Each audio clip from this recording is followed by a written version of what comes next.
Well, Lord, we want to thank you for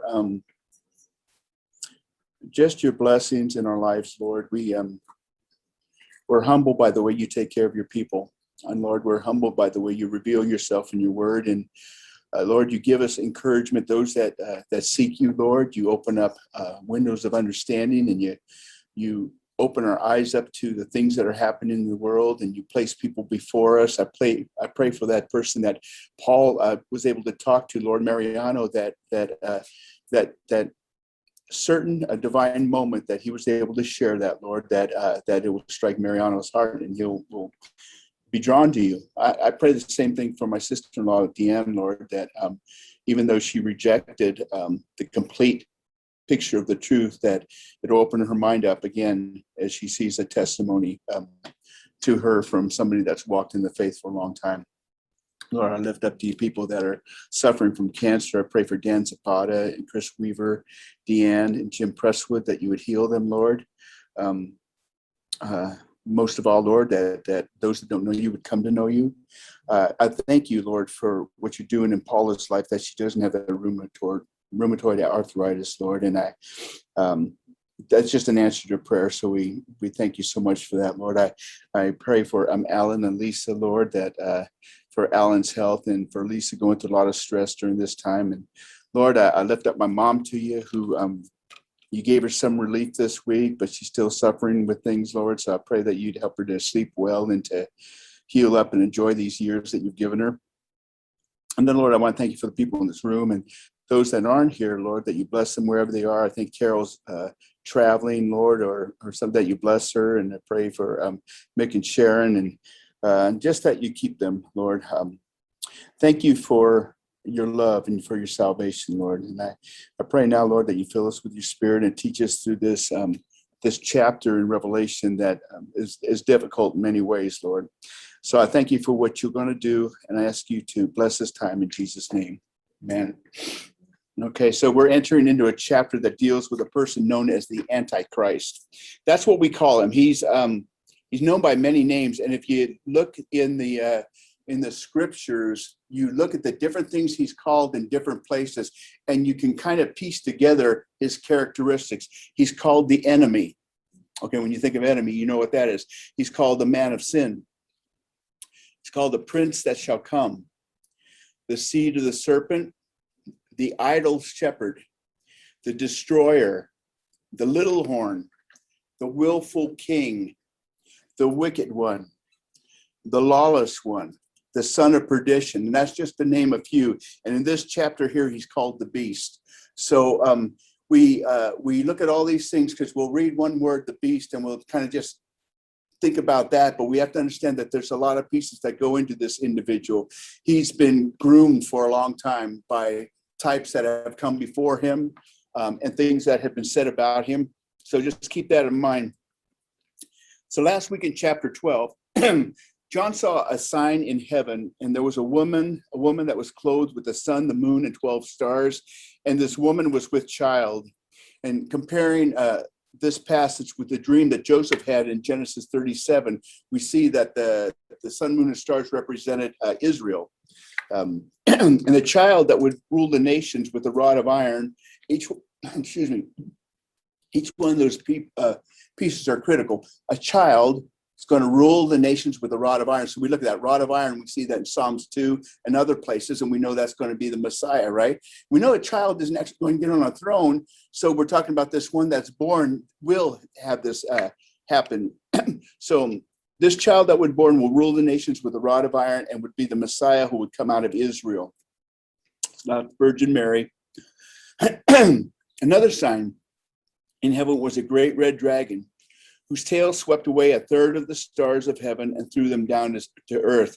And when we look at some of the scriptures that we read about where there was a war in the heavens, and we see that Michael fought with Satan and his angels, and they were cast down to earth, you kind of connect these, and we see that Satan, along with whoever he was fighting with, his angels, the one that he had got to go along with him, were cast down to earth.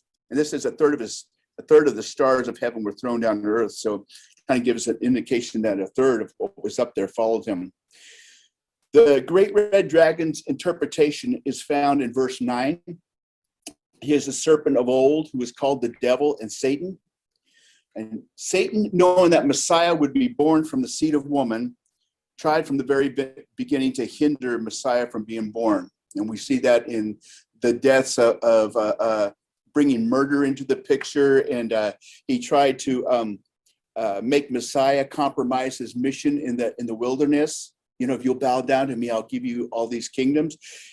When he led Judas to betray him, leading to Christ's death, he thought he had victory. I think he did anyway. And then he failed to prevent Messiah's birth, his mission leading to Jesus's resurrection and victory over death and hell. Since then, Satan's been on a mission to persecute the Jews and prevent them from receiving their Messiah and calling out to him. He's also been on a mission to distract believers in every way possible from being ambassadors that he's called us to be. I mention this because if we're aware of his tactics, when little things come upon you, you'll notice that your tendency is to react to it. But if you kind of just step back a little bit and think about it, why is this happening? What time frame is this happening? And in my life, you'll see often it could be a ploy of the enemy. He doesn't want us to represent Christ. He doesn't want the words to get out. And if the words do get out, he'd rather us not represent Christ well, so the words will fall on hollow ground. In Revelations 12:7, we studied how there was a war in heaven, and Michael and his angels waged war with the dragon, and his angels and the dragon and his angels were cast down to earth, no longer having access to heaven. With this, we were told, woe to the earth and to the sea, because the devil has come down to you having great wrath, knowing that he has only a short time. I'm not really sure what that means. I mean, I know that he would know what the book of Revelation would probably say, thinking. Maybe he think it wasn't going to happen, but now that he's cast out of heaven, a reality has struck him, and he has great wrath in this place that he's been thrown down to. This was in Revelations 12:12. Okay, and I'm just kind of reviewing last week a little bit. Hey, there's a lot of things I got to tell you. There's a lot of things I'm going to bring to this class that in the way I see scripture and I piece things together, this is how I see it. I encourage you to go over it and check it out for yourself. You know, really important. Okay, because, you know, in another year or two, I could be going through this or, you know, and say, oh, you know what, I see things a little bit different. So, you know, this is the best I can do at this time. So, and I try to put a lot into it. With this, we're told, woe to the earth, because the devil has been thrown down and he has great wrath, knowing he always has a short time. Okay, and during this mid-tribulation period, God's going to protect his remnant in a place that he has prepared in the wilderness for 1,260 days, that's 3.5 years. Just as he had protected Israel in Exodus, how he protected them all along the way. I mean, he led them through the Red Sea, and then they didn't have water. He gave them water. He gave them food. Their shoes didn't wear out. He took care of them. I see this place as being what we know as Petra nowadays. Basra, which is the capital of Edom, is where the area is, and Basra means sheepfold. Basra is also the place where Jesus will return according to Isaiah 63. So kind of compare these pieces here. Now, enclosed by towering rocks, I just showed this picture of Basra here, enclosed by Petra, enclosed by towering rocks and watered by a perennial stream. Kind of interesting. Petra possesses an advantage of a fortress, and there's streams that go into it. So not only are you kind of protected, but you have something that you really need, which is water. It's known as the Rose City because of the color of the stones that's carved. It was the capital, a city of the Nabateans, who were accustomed to living in barren deserts. And they were particularly skillful in harvesting rainwater, agriculture, and stone carvings. These were their, yes. No, it's south. It's you know, if you look at the Dead Sea, if you're looking at the map, it's to the right of that. It's to the right. It's over in this area here. It's not far from Jerusalem, but it's just it's on the right side of the Dead Sea. So what Edom, Jordan for us today. Jordan. Yeah, Jordan for us today. It's really close to where the Amorites and the Ammonites and Edom, they were in the two sections there. Okay, so during this 1260-day period, God's people will be protected in a fortress with water and provision supplied by God. And we saw how he supplied Elijah through the mouth of a raven. He can do anything he wants during this time here. And at the end of chapter 12, we read of how the dragon not able to get to those protected by God, was enraged and went out to make war with the rest of her children who keep the commandments of God and hold to the testimony of Jesus. And with that, we go to this week's lesson here. Chapter 13, 1 and 2. And the dragon stood on the sand of the seashore. Then I saw a beast coming up out of the sea, having 10 horns and 7 heads, and on his horns were 10 diadems, and on his heads were blasphemous names. And the beast which I saw was like a leopard, and his feet were like those of a bear, and his mouth like the mouth of a lion. And the dragon gave him his power and his throne and great authority.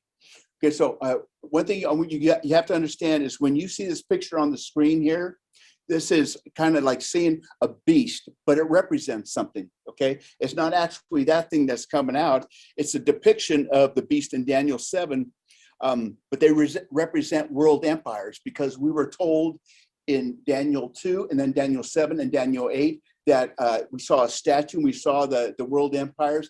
Daniel 7 explained them more, and Daniel 8 zeroed in on 2 of those, specifically Persia and Greece. So these are world empires, but they're seen as beasts. Now look at the comparison between this text and the dream that Daniel saw. Well, I will in the next slide anywhere. There's 7 horns, 7 mountains on which the woman sits, and they are 7 kings, 5 have fallen, 1 is, and the other has not yet come. This is what the 7 horns are, and we're going to cover that later on in chapter 17. This is from the 7 horns and 7 mountains are from Revelation chapter 17. Okay, but it just kind of explains it, but some of these things are explained a little bit further down, but the point right now is these beasts that he's seeing coming out of the sea here.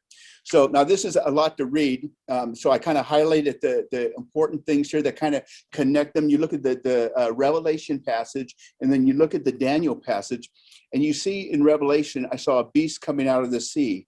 And Daniel saw the winds of heaven stirring up the great sea, and 4 beasts were coming out from the sea. Okay, you see the beast in Revelation having 10 horns. In the bottom of Daniel 7:7, it had 10 horns. This was the last beast in the book of Daniel. That was one he didn't give attribute an animal to. It was great and terrifying, and it had this and that, So he didn't attribute a beast to it, but it was more than all these others.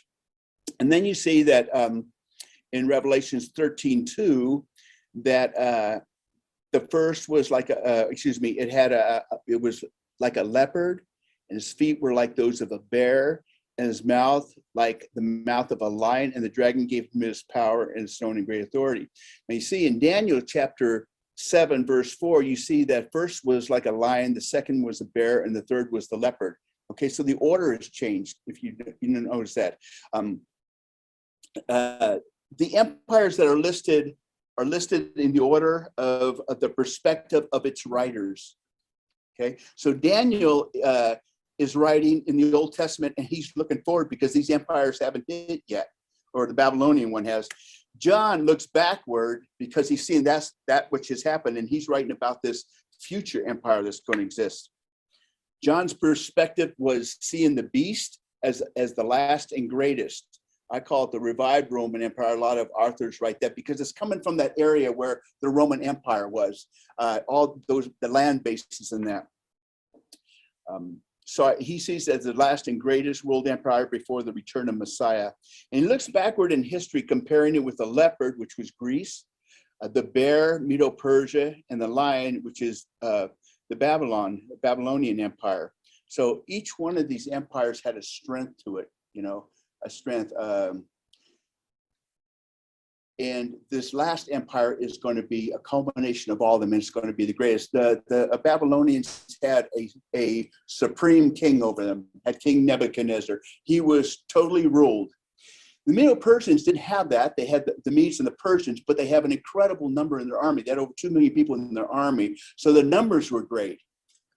Greece had incredible weaponry, and they were incredibly fast in the way they attacked. So these all were different things. And if you combine these different characteristics, you think that this last one's going to be greater than all of them, then it would have to have some of these kind of substances to them.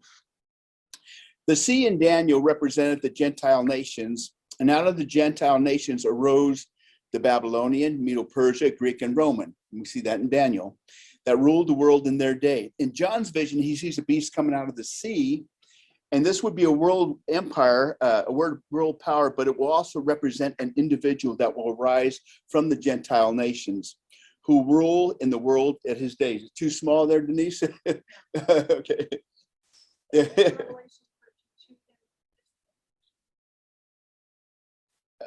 It's a picture of it. We're seeing what happened in Daniel because he's prophesying what's going to happen, and John is saying what he saw now about what's going to come when this Antichrist comes. He's going to be a culmination of all these things that Daniel saw, but he's going to be the greatest of all these. To give you an idea, this is what it's like. In Daniel chapter 2, we're given the picture of a statue, and these are world empires. The last one's going to deal with Rome, and then Christ will come back and shatter this. So this is that empire in which Christ will come back to shatter and end the age of the Gentiles. Does that make sense? Revived, yeah, the last form of it. Rome, I think, went on to about 1923, something like that, in the two different forms. This one will be revived because it'll be in those areas that this came from. Along with that, there's parallels between the beast and the lamb, which indicate that he is a person. I told you that it represents a empire, but it also represents a person. Both are conquerors, both receive worship, and at the same time, the beast is an empire over which man reigns. We're going to see as we move through this chapter that Satan counterfeits that which God says and does to lead men astray. We know that through the history of the scriptures, right?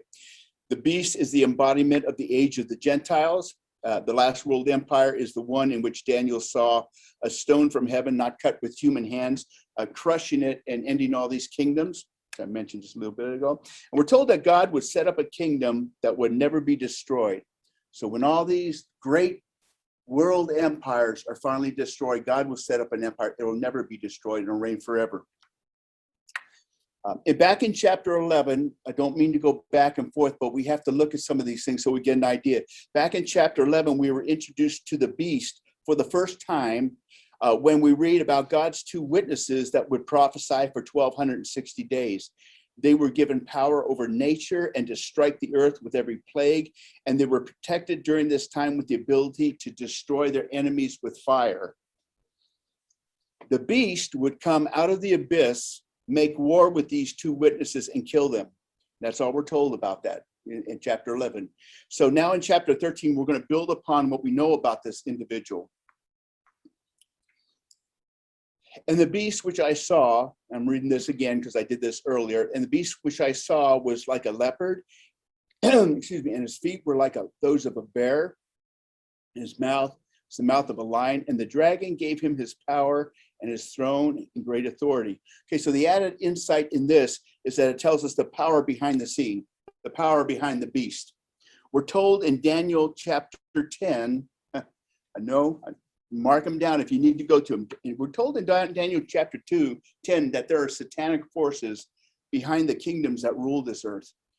The angel told Daniel that a prince of the kingdom of Persia withstood him from getting to Daniel, although he had been dispatched right away. And also mentioned was that the prince of Greece is about to come. We read about that in Daniel 10, 13 to 20.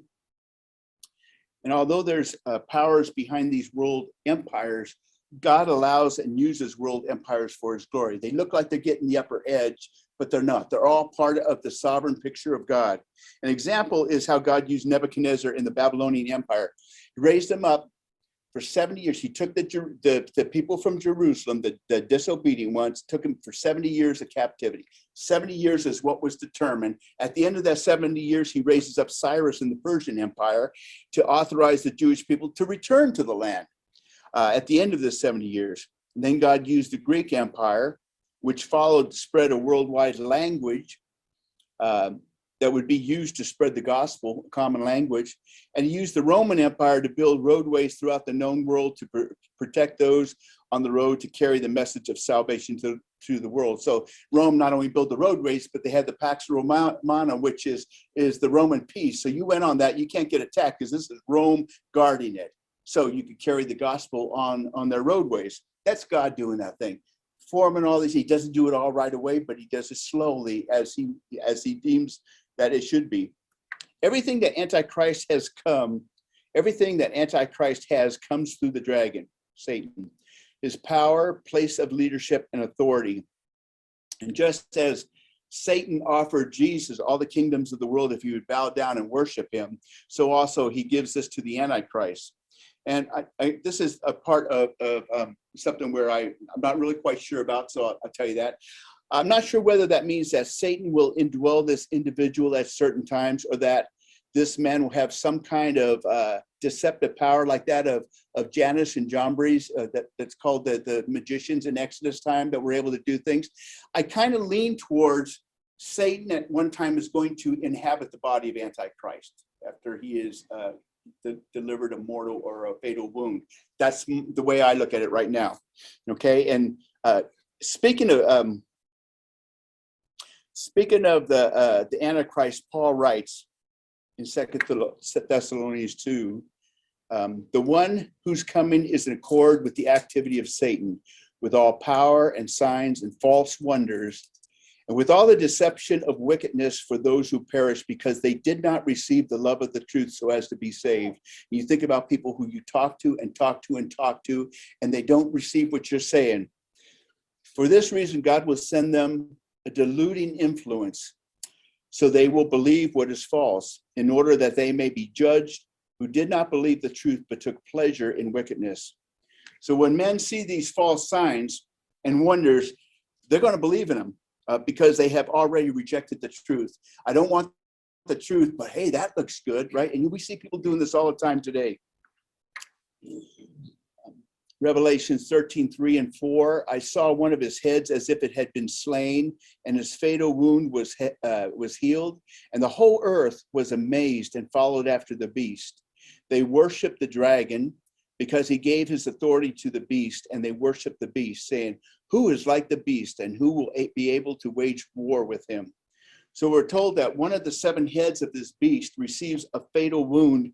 And in order to understand this, I have to give you a slight preview into chapter 17. Yeah, good idea, huh? And so when you hear these things, it may sound confusing. We'll get over to them again, okay? But just so it gives you a little bit here. The beast, 17:8 and chapter 17, verse 8 says, the beast that you saw was and is not and is about to come up out of the abyss and go to destruction. And those who dwell on earth, whose name has not been written in the book of life from the foundation of the world, will wonder when they see the beast that he was and is not and will come. That verse gives us an idea of the amazement they have that this once was and then he came back. Revelation 17:11 says, the beast which was and is not is himself also an 8th and is one of the 7, and he goes into destruction. Now that sounds kind of really cryptic, but it's talking about this chain of empires. The 7th one was the Antichrist, and then he died, and now he's the 8th one too. So you see this kind of building up.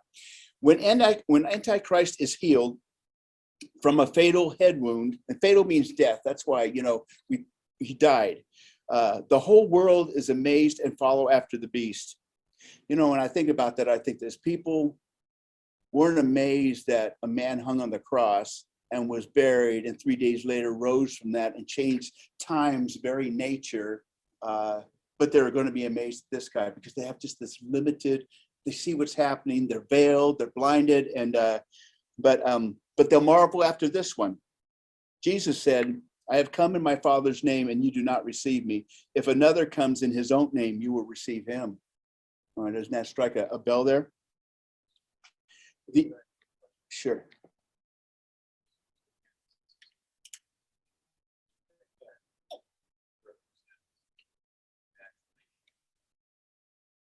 Yeah.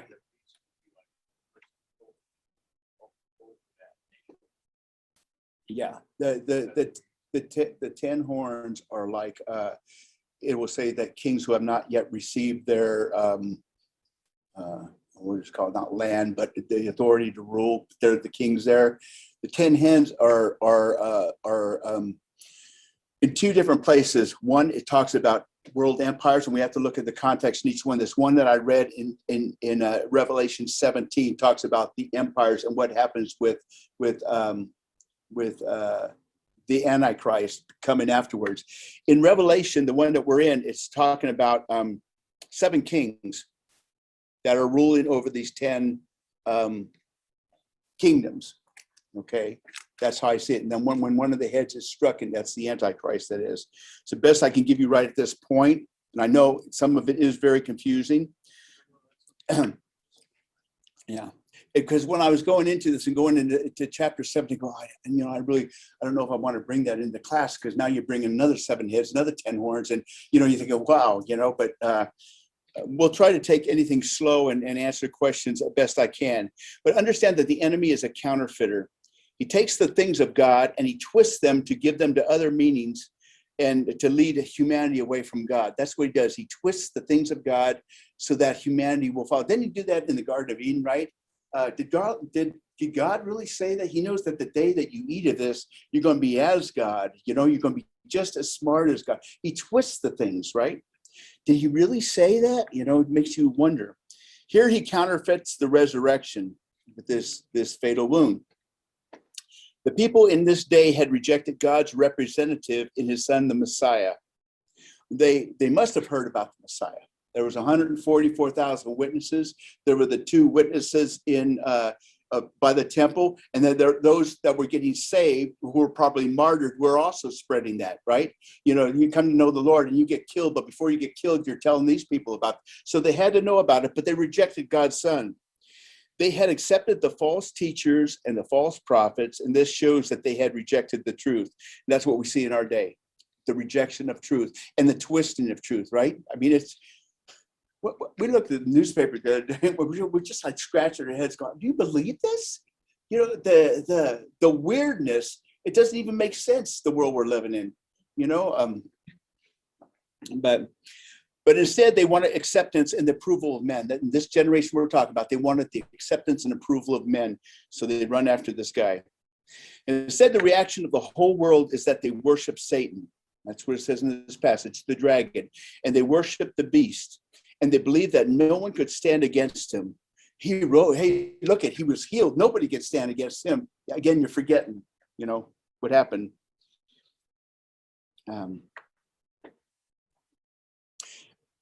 It could be that when this fatal wound happened, that Satan entered the beast's body for a time to do his act of false resurrection.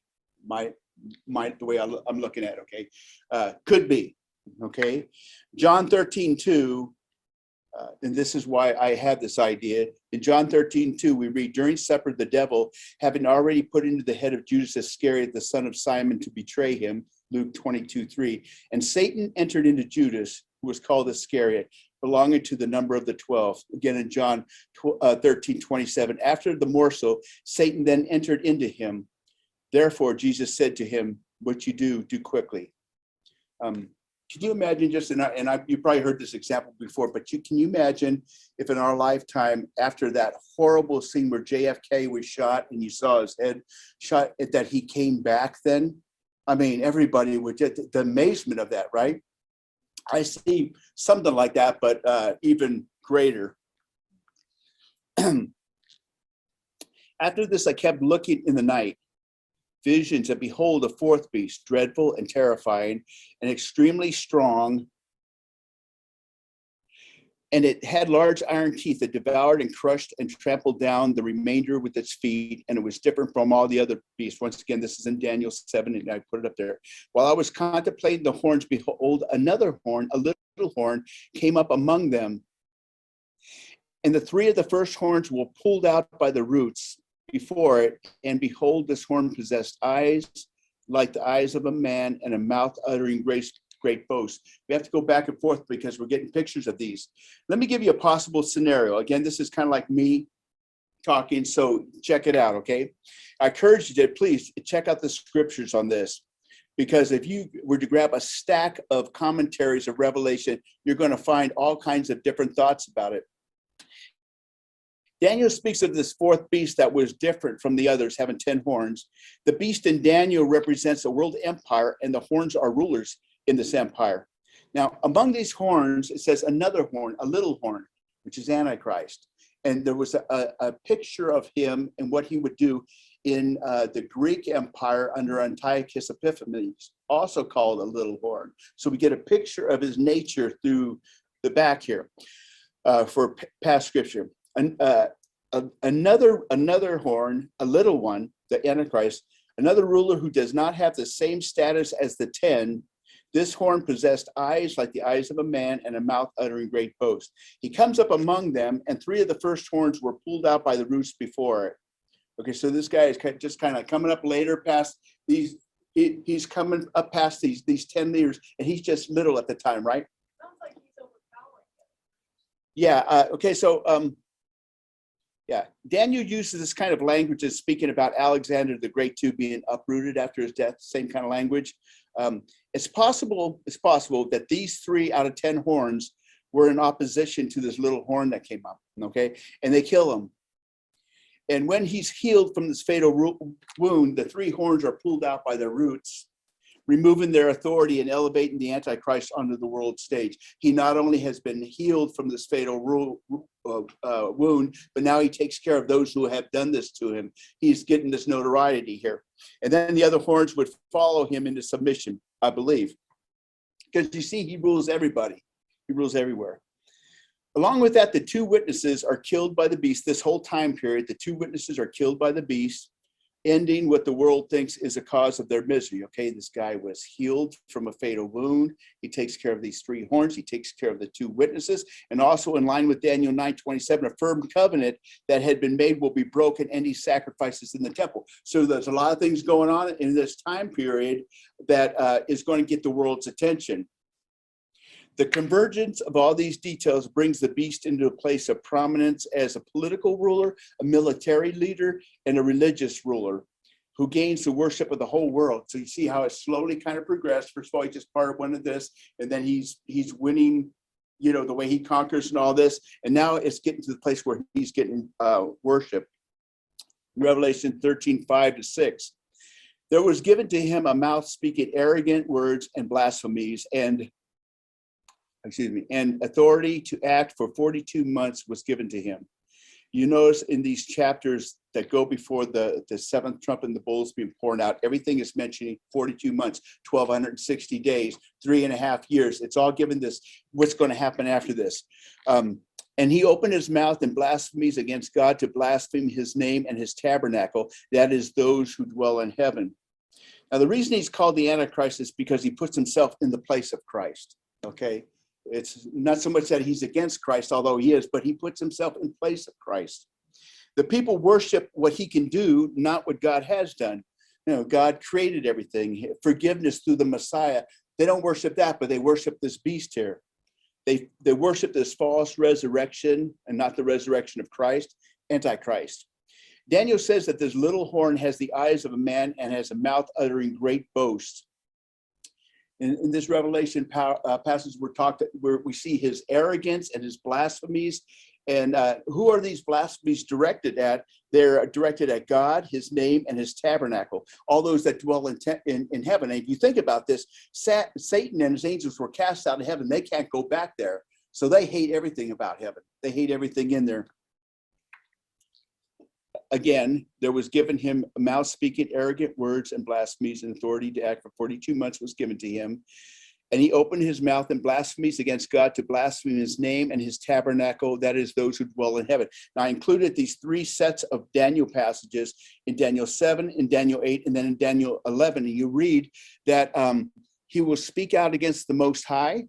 Okay, he will wear down the saints of the highest one, and he will intend to make alterations in times and in law. And if you were to take that last passage, alterations in times and law, it would take you back to the period when the kingdom of Israel was divided and Jeroboam was there, and he changed times. He said anybody could be a priest, didn't have to be a Levite.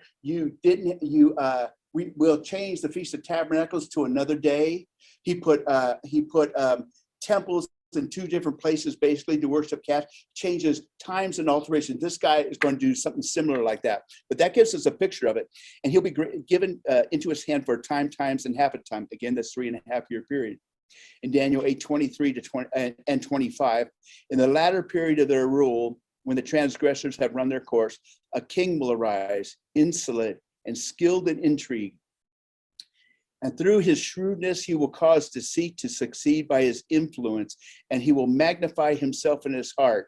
And he will destroy many while they are at ease. He will even oppose the Prince of Princes, but he will be broken without human agency. Then the king will do as he pleases, and he will exalt and magnify himself above every god, and will speak monstrous things against the God of gods. And he will prosper until the indignation is finished, for that which is decreed will be done. So when we see these things happen, yeah, I've given you a time to do this. When it's done, you're finished. In these three passages from the book of Daniel, we see characteristics of this one that's called the beast. Again, we see more of the nature of Antichrist. He speaks out against the Most High. He's insolent and skilled in intrigue, which means he has fierce features and he understands sinister schemes. I get the idea that this guy, if you've ever talking with somebody and maybe maybe there's a little aggression going on. This guy leans at you, it's like an intimidation thing. I see this guy as maybe being like that, not necessarily the leaning, but able to project this fierceness. He magnifies himself in his heart. Wasn't that the fall? Pride, right? He's pride. He opposes the Prince of Princes, and he exalts and magnifies himself above any God that ever was and against the one God. It was also given to him to make war with the saints and to overcome them, and authority over every tribe and people and tongue and nation was given to him. So given the timing of his rise and the worship that he receives from the world, he blasphemes all that's in heaven and he persecutes those that are on earth. And we saw that his anger was increased here. His wrath was. The Antichrist will have complete power over all the nations and people groups, and he wars and overcomes those who believe in Christ. He's going to go after everybody and he's going to overcome them. He's going to look like just like they said, who could touch the Antichrist? Who can do this? Daniel 7:25 says, he will speak out against the Most High and wear down the saints of the highest one. Daniel 8:24 says, he will destroy to an extraordinary degree and prosper and perform his will. He will destroy mighty men and the holy people. Get that picture, what's going on there. Yeah. Uh-huh.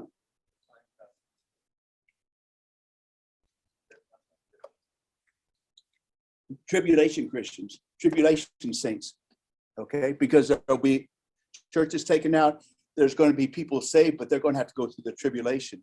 So, and we're going to see later on something about to the effect of the perseverance of them, because you are going to be saved, but you're going to be going through literally hell at this time. So that's how I read it as tribulation saints. At this point, all those who dwell on earth will worship him. All those who dwell on earth will worship him. Everyone whose name has not been written from the foundation of the world in the book of life of the Lamb who has been slain. If anyone has an ear, let him hear. Oh, this is the verse I'm talking about, Theo. If anyone is destined for captivity, to captivity he goes. If anyone kills with the sword he must be killed. Here is the perseverance and the faith of the saints. You hear the same kind of type of language in Jeremiah twice, and there's another prophet that uses that. If this is this, then in him he will go. If this is decreed, then this will happen. It's like it's going to happen no matter what. So persevere during. Don't try to fight it off. Persevere during this. And at this point, those who will take the mark of the beast cannot be saved. Those who do not will be martyred. There may be a few escape, I don't know, but those who do not will be martyred. Whoever man at this time chooses to worship, that will seal his fate. If you worship the beast, it means that he will lose his soul to eternal darkness, and to worship Christ means eternal life. And I think that the deception is going to be so great that no one will, I don't know if anybody be wavering on it at all. Jesus said in Mark 8:35, whoever wishes to save his life will lose it, but whoever loses his life for my sake and the gospels will save it. For what does it profit a man to gain the whole world and forfeit his soul? For what will a man give in exchange for his soul? And at this time, they're going to give the things that they want, and they're going to give their soul for that. A solemn word of warning is issued for people to not only hear, but pay attention to the gravity of this eternal situation. You know, it's not just what's going on now. It's your eternity. You try to talk to people and they go, yeah, I'll deal with that when it happens. No, you don't understand how long that's going to be. It's not even measured by time, you know. John is writing to believers at the time when Antichrist will be the world dictator, okay, to those people. He tells those at this time not to resist him and won't do any good.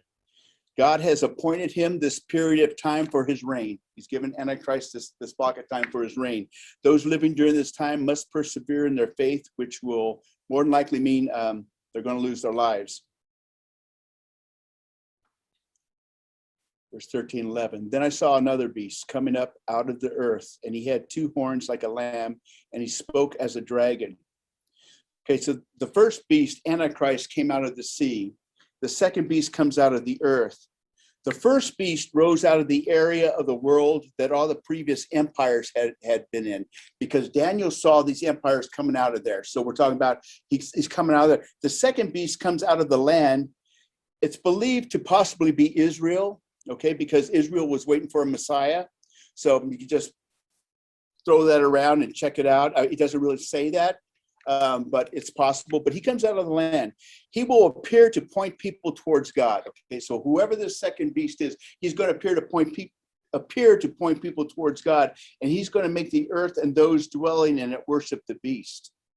Okay, look at him. You saw him. He rose from the dead. You know, look at the power that he has. You know, and this is the one who, in the middle of the tribulation, will go into the temple and declare that he's God. That's talking about the Antichrist. His characteristics are that of a lamb and a dragon. And once again, this is an imitation or counterfeit of Christ, who is the Lamb of God, who was slain from the foundation of the world. This lamb does not take away sin, but he adds to it by coming to do the will of the first beast. You know, he gets people to follow him, and then he points it to Messiah. We present Jesus and we point him to God. This is doing just the opposite here. He's an individual who will appear as one thing, but underneath he's a deceiver. That's why he's a lamb. The dragon's behind him. Just like the first beast, he looks like a lamb, but speaks for the dragon. Jesus said, beware of the false prophets who come to you in sheep's clothing, but inwardly are ravenous wolves. And then Matthew 7:15. He exercises all the authority of the first beast in his presence, and he makes the earth and those who dwell in it to worship the first beast, whose fatal wound was healed. He performs great signs so that he even makes fire come down out of heaven to the earth in the presence of men. So this individual is identified by many as the false prophet because he's kind of speaking for this other guy. A real prophet points to the things of God. This false prophet is pointing to the things of the Antichrist. Notice that he exercises all the authority of the first beast in his presence. He will follow the Antichrist around performing signs and even making fire come out of heaven in the presence of men. And he deceives those who dwell on the earth because of the signs which he was given him to perform in the presence of the beast, telling those who dwell on the earth to make an image to the beast who had the wound of the sword and has come to life. And it was given to him to give breath to the image of the beast, so that the image of the beast would even speak and cause as many as do not worship the image of the beast to be killed. Okay, read a lot of these passages, sometimes just one little passage, and it can scramble your mind. If you could draw, like out of this class, if you could draw a few things that the next time you read through the book of Revelation, you go, oh, that seems to be pointing at this. It's not as scattered, then it's been a success.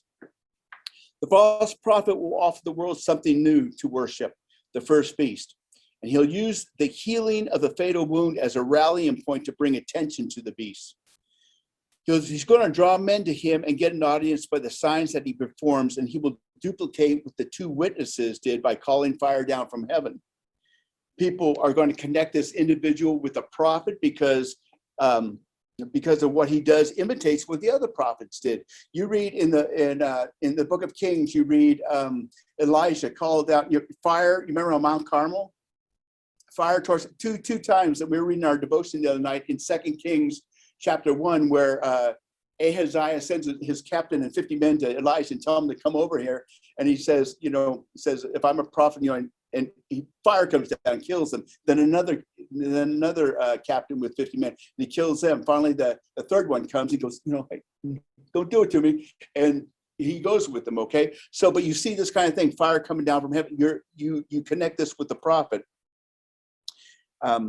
Deception will be overflowing at this time, okay? And by picking up your phone or computer that deception is all over the place. Jesus said, see to it that no one misleads you. He said it several times, no one misleads you. Paul said in 2 Corinthians 4:3, and even if our gospel is veiled, it is veiled to those who are perishing, in whose case the God of this world has blinded the minds of the unbelieving, so they might not see the light of the gospel of the glory of Christ, who is the image of God. So you understand that people at this time do not want to hear the truth, so they're given over to believe a lie. You want to hear the truth? I'll give you Romans talks about that. Because you abandon this, I'm giving you over to your lust and such.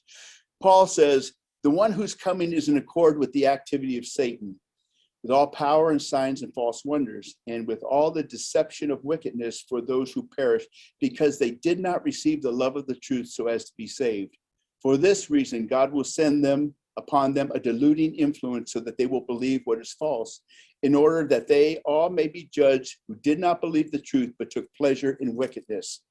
And Jesus said, for false Christs and false prophets will rise and will show great signs and wonders so as to mislead even possible the elect. Behold, I have told you in advance. And that's exactly what these guys are going to do. And 16 and 17.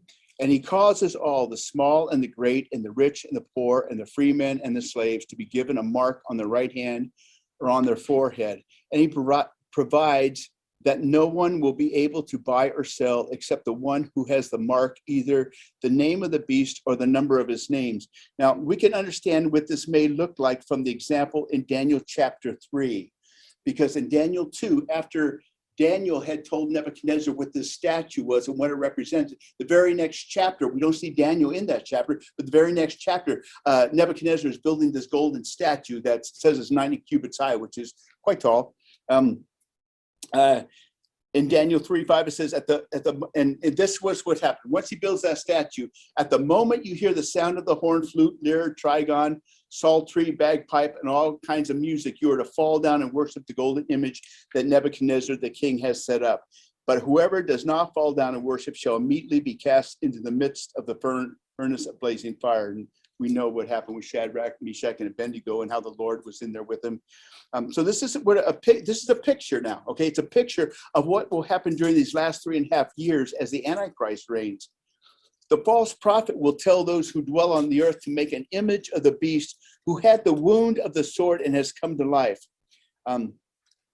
Now we hear how the fatal wound was administered in this passage here. It was administered by a sword. And just a sidetrack, in Zechariah 11:1-17, it tells us that God will raise up a shepherd who will not care for the perishing, seek the scatter, heal the broken, or sustain the one standing, but will devour the flesh of the fat sheep and tear off its hoofs. He's called the worthless shepherd who leaves the flock. And he says a sword will be on his arm and on his right eye. His arm will be totally withered and his right eye will be blinded. This could be a clue as to what will happen to the beast who receives a fatal wound. Is you responsible to check it out? I find it a little intriguing. Okay. The false prophet, second beast, will lead the people of the earth to make an image of the beast who had come to life after this fatal wound. Now, it says it's given to him to breathe to the image. It was given to him to give breath to the image of the beast, so that the image of the beast would even speak and cause as many as do not worship the image of the beast to be killed. So there's going to be this image built, and he's going to, I don't think it's going to be like a robot. I think it's going to be more like a hologram, where it actually looks like, somebody's alive there doing these things. The image will be a representative of the beast, and the beast will be required, and the people will be required to worship the image and thereby give an allegiance to the beast. And this allegiance will have no restrictions. It says the small and great, rich and poor, free men and slaves, they're all going to be required to take a mark on their arm, on the right hand, or on their forehead. Again, the in that Zechariah passage. It talks about the arm and says the eye in that one, but kind of get the idea. Back in chapter 2 of Revelation, in the persecuted church at Smyrna, people were required to give allegiance to Caesar once a year by going to the temple and offering a pinch of incense to him. In return, those doing so were given a certificate saying that they had done so and allow them to continue in their commerce. And back then, I told you guys I was going to steer you back here. During this time when Antichrist reigns, this allegiance is amped up to the point where there will be a visible identity mark. Much like the Jews received in the concentration camps, you knew just by looking at them that they were Jews. And this identity will mark their allegiance. No one will be able to carry on commerce, buy or sell, without the mark, which is either the name of the beast or his number. Here's the wisdom. Let him who has understanding calculate the number of the beast, for the number is that of a man, and his number is 666. So we're told that wisdom is having understanding, calculating the number of the beast. And then we're told that his number is 666. The number 7 is the number of completeness. The number of 6 falls short of God's perfect number. So it represents man's imperfection. In the Hebrew and Greek language, numbers are given numerical value. It's called gematria. And so a lot of people have tried to say, well, it's got to be Nero, it's got to be Caesar, it's got to, like this. The number of this individual will not be known at this time. Those who are wise will understand this by what is happening in our world as connected with the scriptures. You know, you pay attention to a temple in Israel getting built, covenant being signed, these kind of things. Those are things you want to pay attention to.